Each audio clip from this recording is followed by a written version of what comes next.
Ils ne tiennent pas compte de toi, Seigneur, mais moi, oui. Tu m'as délivré des profondeurs des ténèbres.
Tu es fidèle, tout est géré. Tu es fidèle, tout est géré. Tu es fidèle, tout est géré. Le Seigneur Jésus est fidèle en ce matin. Le Seigneur Jésus est fidèle en ce matin. Il te donne la vie. C'est pourquoi tu vas le louer, louer, louer, louer, louer, louer, louer, louer, louer, louer, louer, louer en ce matin. Et on loue, on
Seigneur. Ceux qui sont dans le couloir pour entrer, nous allons passer au message. Venez encore écouter ta parole, ce n'est pas facile, mais nous savons que Seigneur, nous avons toujours de la victoire parce que quand nous sommes avec toi, on ne craint pas. Béni sois-tu notre Dieu. Merci pour l'année qui est passée. On a eu des difficultés, mais toi, tu nous as épargnés de tout cela. La mort est venue nous chercher, mais tu n'as pas permis cela. Tu as étendu ta main triomphante sur notre vie. Et que la gloire revienne à toi, Dieu, au nom puissant de Jésus. Amen.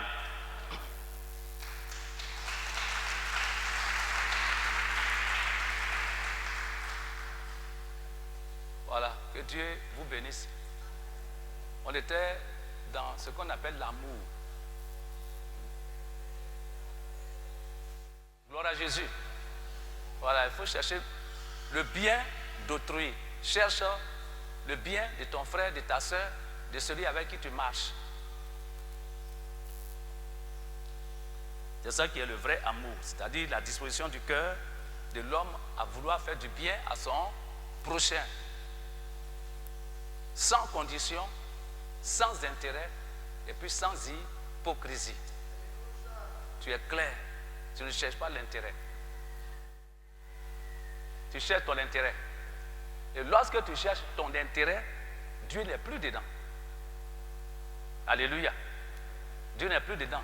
C'est ce que je vous ai dit. Je dis c'est ça qui se trouve dans le livre de 1 Corinthiens 13. Quand vous lisez ça, c'est l'amour agapé. Donc il y avait l'amour agapé, l'amour éros et puis l'amour phileo. Alléluia.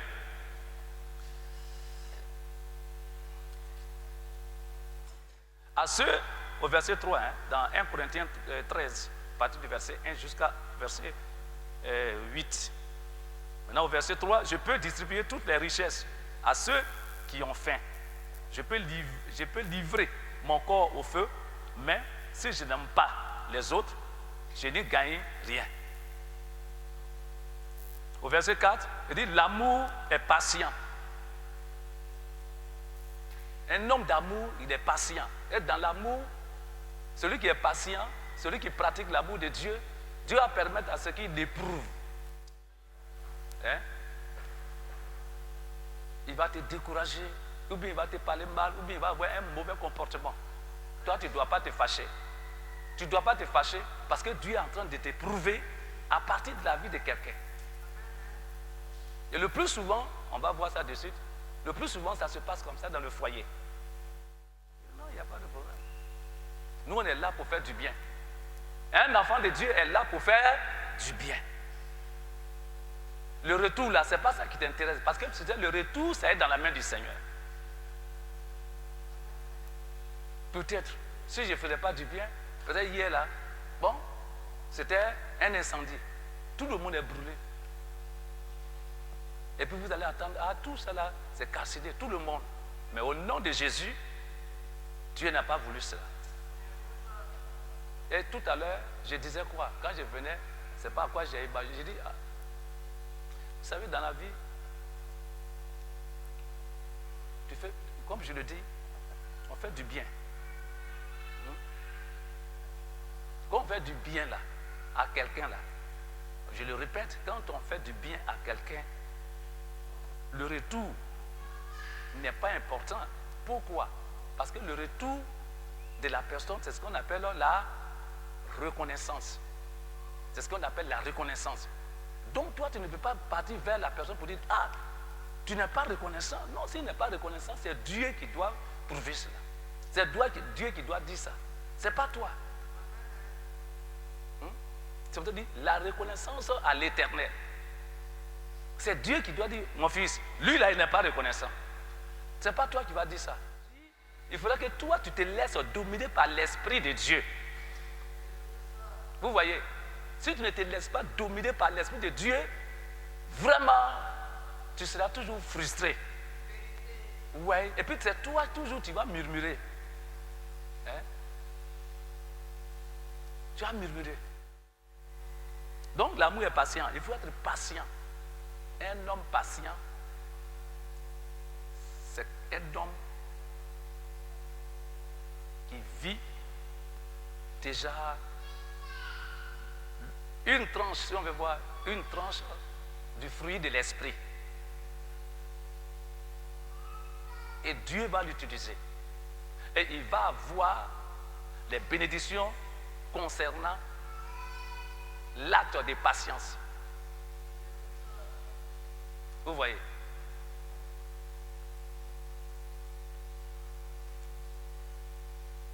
L'amour rend service. L'amour, là, ça rend service. Donc, quand tu as amour, il faut rendre service. Si tu ne rends pas service, c'est que tu n'as pas amour. C'est parce que Dieu a amour que vous voyez, on fait de n'importe quoi, mais toujours, il est avec nous. Dans la vie, là, quand tu passes là, quand tu passes par là encore, tu reviens sur ça. Hein? Des choses qui sont passées là, tu viens des choses négatives là. Et puis c'est dans ça que tu es. C'est dans ça que tu es. C'est comme tu es un chien. Pourtant, il a dit quoi? Faisons l'homme à notre image et à notre ressemblance. Tu n'es plus la ressemblance de Dieu. Hein? Et si tu continues comme ça dans l'église, jusqu'à un moment donné, là, Dieu te vomit. Hein? Tu vas aller à l'enfer. Tu prépares ton enfer.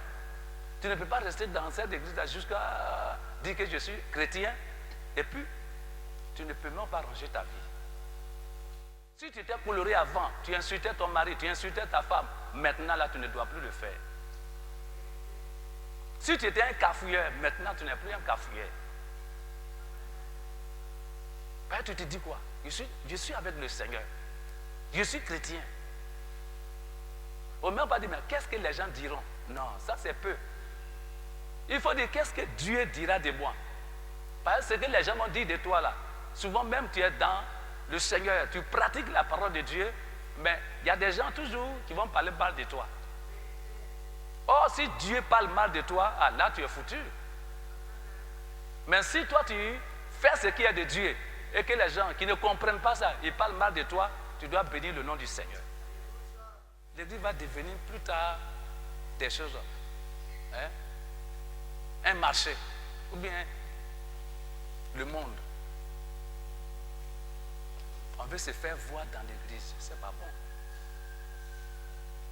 Quand il fait voir, c'est quoi? C'est moi qui ai fait ça, c'est moi qui ai fait ceci. Ça là, je fais comme ça, je fais ceci, je fais comme ça. Ça va où? Ça va où? Et après, tu as fait ceci, tu as fait comme ça. Et après? Après, tu as fait quoi encore? Je vais vous dire, se vanter là, c'est l'orgueil. Quelqu'un qui est orgueilleux, il se vante. Alléluia. Il se vante. Et c'est ça le cas de Lucifer. Lucifer se vante. Se vante. Puis tu parles mal comme ça. Lui là. Regardez ici, hein. Tous ceux qui vont passer ici en tant que serviteurs de Dieu, s'ils sont en train de faire ça, venez me voir. Vous dites, lui là, il est sorcier. Papa, tu avais enseigné ça un jour. Lui, il fait sorcellerie. Regardez, hein. Quand ils vont parler là, regardez. S'ils sont arrogants, ils ne font pas des serviteurs du diable. C'est les premiers sorciers de la Côte d'Ivoire. Enregistrez ça. Et balancez ça partout. Et c'est une réalité. Comment des gens qui sont intellectuels, des gens qui sont mûrs, des pères de famille, des mères de famille, toi tu te lèves. Levez-vous, allez, levez-vous. Ah, si ce n'est pas à cause de Dieu, il va venir s'asseoir devant toi et puis il va s'asseoir comme ça. Hein? Si ce n'est pas à cause de Jésus, l'ancien Jacob, il peut venir s'asseoir comme ça devant moi. Hein? Et quand il y a des serviteurs de Dieu qui sont arrogants, ils sont tous partis. Je ne sais pas s'il y en a encore, hein? Ah, vous savez. Ne dites pas que c'est bon, hein? C'est la parole de Dieu. Le verset 5, l'amour ne fait rien de honteux. Non, ça là, ça fait honte. Ça là, ça fait honte. Hein? Il dit, si tu as honte de Dieu, quand lui va venir, Jésus là, il aura aussi honte de toi. Ça là, ça fait honte. C'est quoi qui fait honte? Alléluia.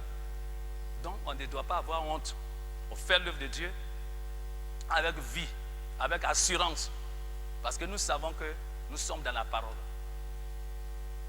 Il ne cherche pas son propre intérêt. Il ne cherche pas son propre intérêt. Hein? Il ne cherche pas son propre intérêt. L'amour de Dieu ne cherche pas son propre intérêt. C'est pour ça que vous avez vu. Alléluia. Nous, on est restés ici jeudi. Mais vous qui êtes partis là, c'est votre propre intérêt que vous avez cherché. Tu n'es pas resté là. Toi, tu es parti chercher ton intérêt. Hein? Vendredi là, mon fils, eux, ils vont à l'école. Ils vont à l'école. C'est pas chose.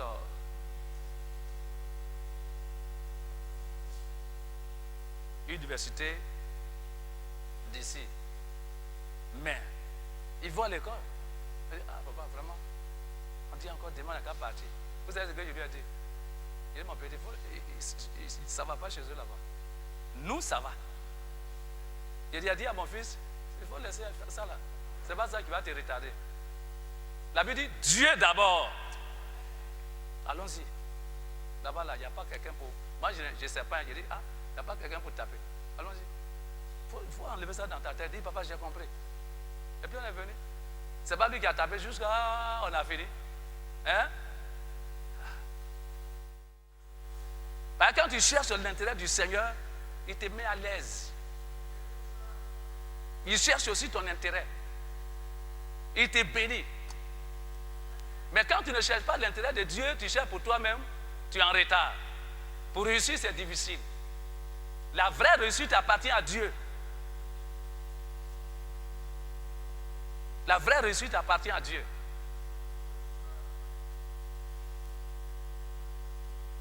Vous voyez, par exemple, il y a des gens aujourd'hui, ils sont des grands types. Vous voyez où ils sont arrivés puis ils meurent. Ils savent ce qu'ils ont fait avant d'être là-bas. Ce que tu as semé là, c'est ce que tu vas récolter. Mais si tu as semé la sainteté, mais tu vas récolter la bénédiction de la sainteté. Parce que ça vient de Dieu. Pratique l'amour de Dieu, tu ne dois pas te mettre en colère. Si tu te mets en colère, tu es dans le péché. Alléluia. La colère, quand c'est en toi là, tu t'emportes très vite.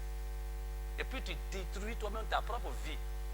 Parce que tu es en train de s'aimer ce qui n'est pas de Dieu.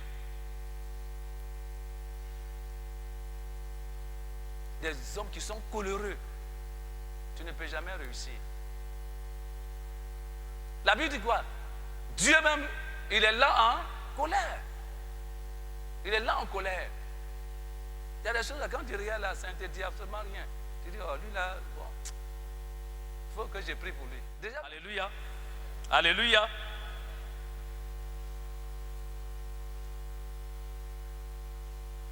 Donc on ne doit pas se mettre en colère. Non, la colère c'est terminé. La Bible dit que la colère, comment on appelle ça? La colère de l'homme n'accomplit pas la volonté de Dieu. Donc on ne doit pas se mettre en colère. On ne doit pas se mettre en colère. Parce que si on se met en colère, on ne peut plus être contrôlé par l'esprit de Dieu. C'est l'esprit du diable qui nous contrôle. On est sous tension. Or la colère détruit tout. C'est par la colère on devient sorcier.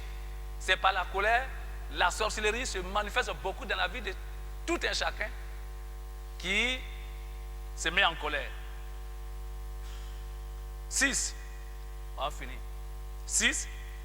Il ne se réjouit pas de l'injustice. Vous voyez, quand quelqu'un, souvent c'est ça, hein, il ne se réjouit pas de l'injustice. Quelqu'un fait des choses qui sont injustes et puis toi qui es d'accord avec lui. C'est pas bon. Mais il se réjouit de la vérité. Voilà. La vérité. La vérité, c'est ce qui est de Dieu. La vérité, c'est la parole. Or, si tu n'as pas la parole, tu ne peux pas connaître ce qu'on appelle la vérité. Tu ne peux pas connaître ce qu'on appelle la vérité. Quand tu connais la vérité, les gens vont dire non, lui là même là. Il n'aime pas ses enfants. Il n'aime pas ceci. Non.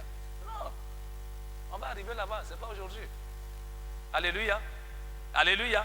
La vérité, c'est Dieu lui-même. C'est la parole de Dieu. Quand tu n'es pas dans la vérité, tu ne peux pas savoir ce qui est l'injustice ou bien la justice. Parce que la justice vient de la vérité. La vérité, c'est quoi? C'est la parole. La parole, c'est Dieu. Il y a d'autres, souvent, qui disent non, il faut que je sois à l'université ou bien c'est ceux qui sont partis loin, qui ont fréquenté, c'est ceux-là qui peuvent connaître ce qu'on appelle la vérité ou bien qui peuvent connaître ce qu'on appelle la parole de Dieu. C'est faux, hein? L'Esprit de Dieu n'a pas besoin de celui qui est parti à l'université ou bien celui qui n'est pas parti à l'université. Dieu fait ce qu'il veut. Voilà. C'est ça qu'on prêche aujourd'hui là. S'il y a quelqu'un qui a eu son agrégation là, si je prêche là, ça va le pénétrer, il va pleurer. Parce qu'il va voir que l'agrégation et puis la chose, comment on appelle ça, la vérité là, c'est pas la même chose. C'est pas la même chose. Gloire à Jésus. Septième, c'est-à-dire le verset 7, l'amour excuse tout. Oui, elle fait les choses là, bon. Tu vois que ça met l'homme en retard, donc tu l'excuses. Elle fait quelque chose, que Dieu te pardonne. Parce que quand tu le vois là, tu dis il est trop faible. Et vraiment, tu es obligé de l'aider. Il ne connaît pas où. Il ne connaît pas où. Tu marches avec quelqu'un, puis il a un tel comportement, tu dis non, lui il ne sait pas. C'est comme ça Dieu me dit, non, tu les vois, ils ne connaissent pas, à toi de les enseigner. Regardez ce que l'acte, on a quelque chose, les serviteurs de Dieu ont posé une chose, j'ai dit, vous ne les avez pas vus ici, on était de l'autre côté, et c'est ce que je faisais. Quand moi je dis ça, je parle des choses, ce que Dieu fait avec moi, c'est par rapport à vous. C'est pour que vous arriviez à me connaître. Mais pas d'une manière parfaite. Alléluia. Il y croit tout. Il espère tout. Il supporte tout. Il croit tout. Il supporte tout. Il supporte. Il supporte. Il supporte les caprices de l'autre. C'est pas parce que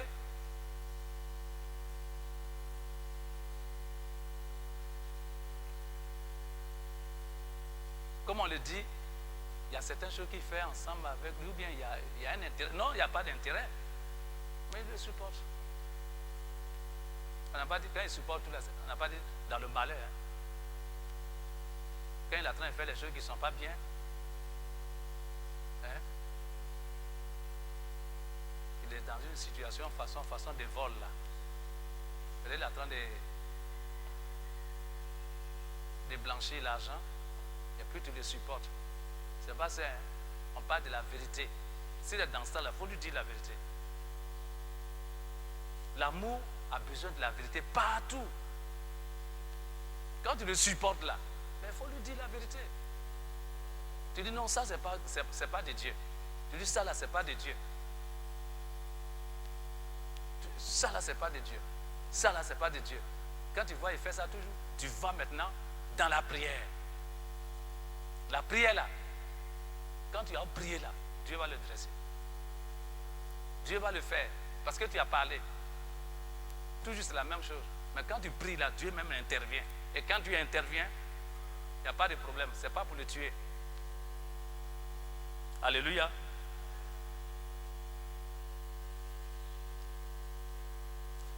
Au verset 8, il dit, l'amour ne disparaît jamais.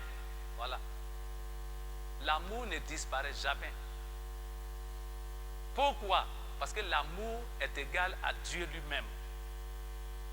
Donc si l'amour disparaît, ça veut dire que Dieu va disparaître. Quelqu'un qui a créé les cieux et la terre, qui t'a créé, c'est l'homme qui disparaît. Donc l'amour, lui, il est toujours là. C'est l'amour qui va nous juger. L'amour va nous juger. Alléluia. Alléluia.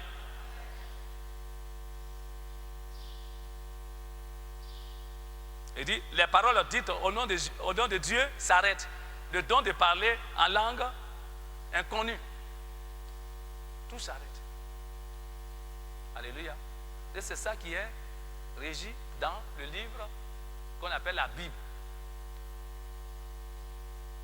à partir d'un chapitre qu'on appelle 1 Corinthiens 13, le verset 1 jusqu'à 8. Alléluia. Vous allez mettre, on va finir, on a fini. Vous allez mettre maintenant l'amour éros ou bien érotique.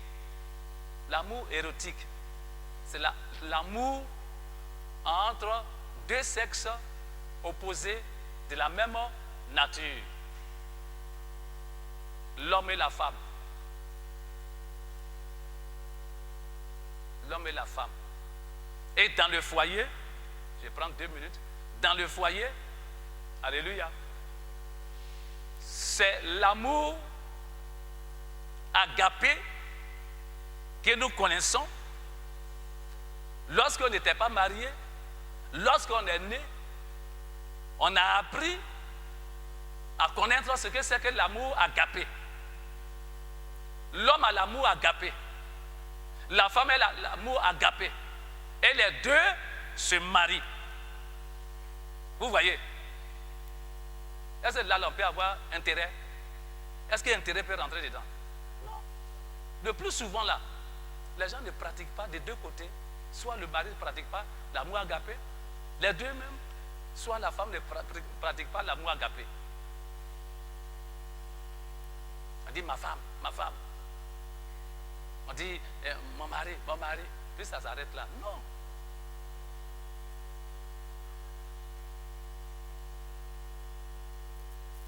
On s'est marié là, il faut chercher, le mari doit chercher l'intérêt de la femme, et la femme aussi doit chercher l'intérêt de qui?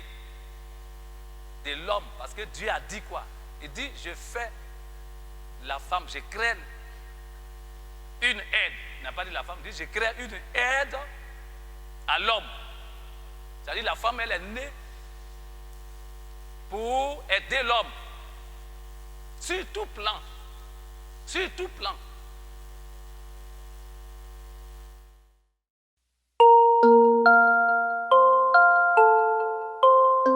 Des orgueilleux m'ont attaqué et une ligue de tyrans veut à ma vie.